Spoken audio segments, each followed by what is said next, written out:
In this practical pointer, I'm going to show you how to enter both an aggregate gradation and binder contact ignition correction factor and apply them to samples in LASTRADA. When using an ignition furnace, you will need to apply a correction factor to the binder contact test and in some cases a correction factor to recover aggregate gradation tests.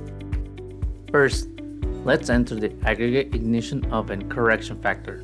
I will go open the asphalt declaration and go to the aggregate tab. And here's where you can enter the aggregate correction factor ignition. To enter the binder correction ignition factor, you click on the asphalt binder and mixture tab. Scroll to the bottom and enter your correction factor for ignition here.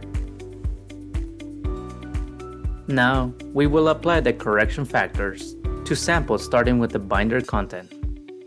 I will head over to the asphalt binder tab, click on the binder contact by ignition test, and as you can see here, LASTRADA pulls the correction factor in the test screen from the declaration. Now, let's click on the aggregate tab and enter gradation using the Astro T30 special sample splitting, letting LASTRADA know that this is a recover aggregate sample.